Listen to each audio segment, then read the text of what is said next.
নমস্কার শ্রোতা বন্ধুরা, ঈশ্বরের কৃপায় সকলে নিশ্চয়ই কুশলে আছেন।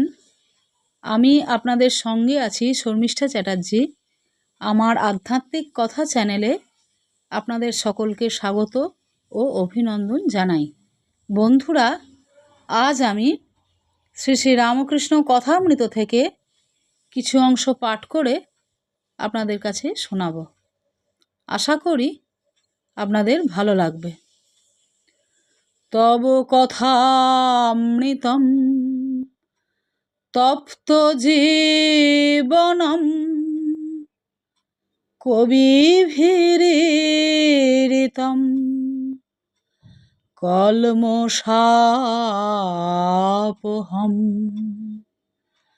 শ্রবণমঙ্গলম শ্রীমদাততম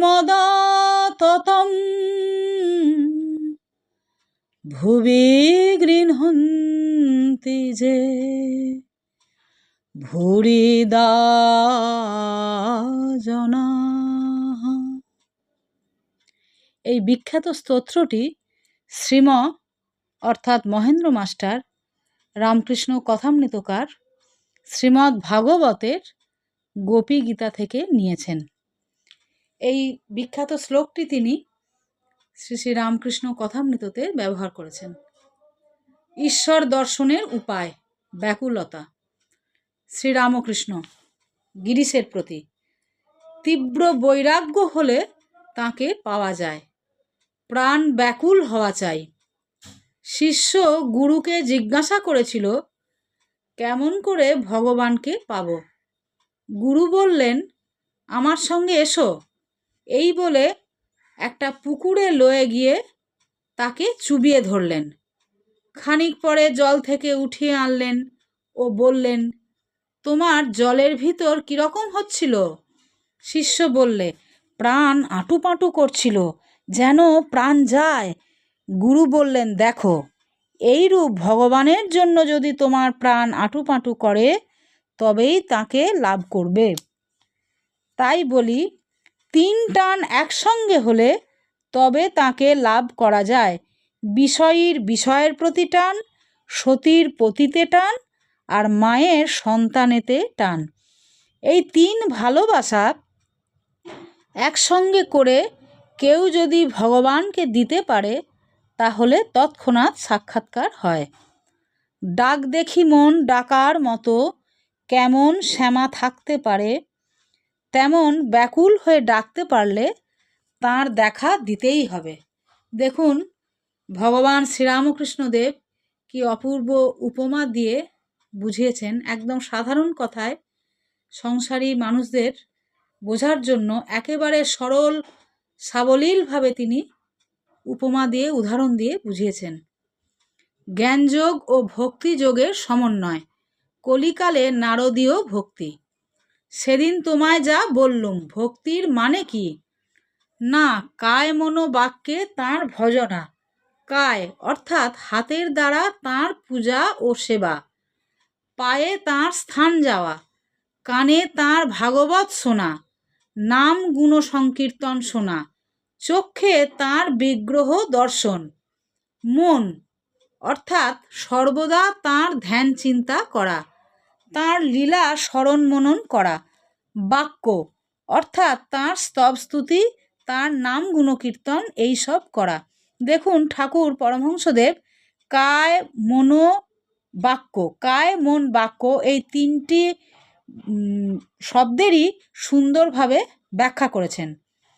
কলিতে নারদীয় ভক্তি, সর্বদা তাঁর নাম গুণ সংকীর্তন করা। যাদের সময় নাই তারা যেন সন্ধ্যা সকালে হাততালি দিয়ে এক মনে হরিবোল হরিবোল বলে তাঁর ভজনা করে।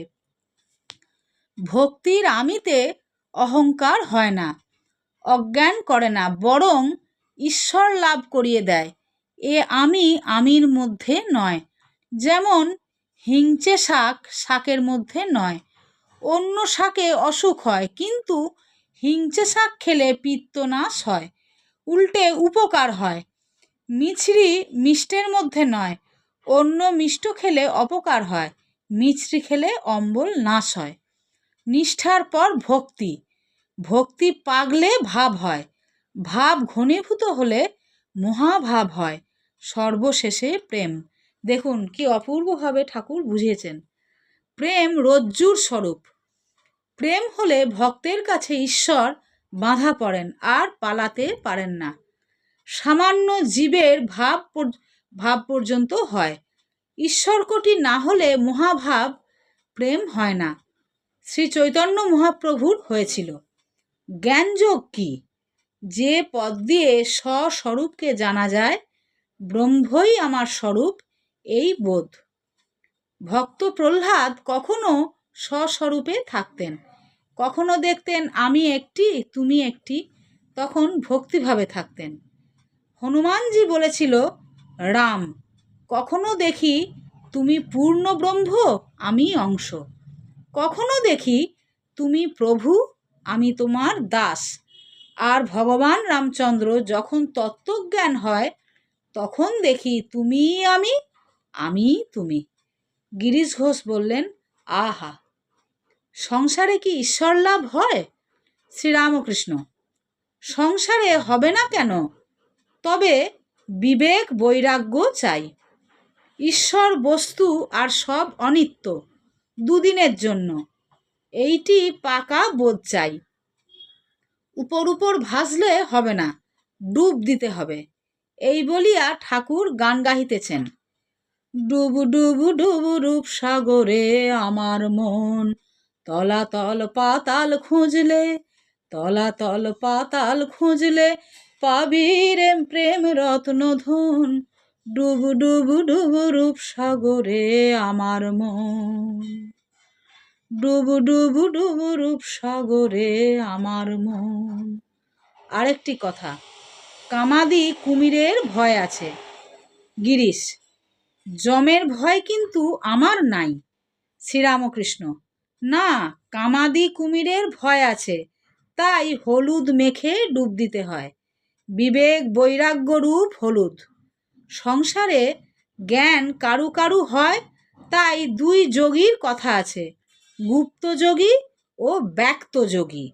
যারা সংসার ত্যাগ করেছে তারা ব্যক্ত যোগী, তাদের সকলে চেনে। গুপ্তযোগীর প্রকাশ নাই, যেমন দাসী সব কর্ম করছে, কিন্তু দেশের ছেলেপুলেদের দিকে মন পড়ে আছে। আর যেমন তোমায় বলছি, নষ্ট মেয়ে সংসারের সব কাজ উৎসাহের সহিত করে, কিন্তু সর্বদাই উপপতির দিকে মন পড়ে থাকে। বিবেক বৈরাগ্য হওয়া বড় কঠিন।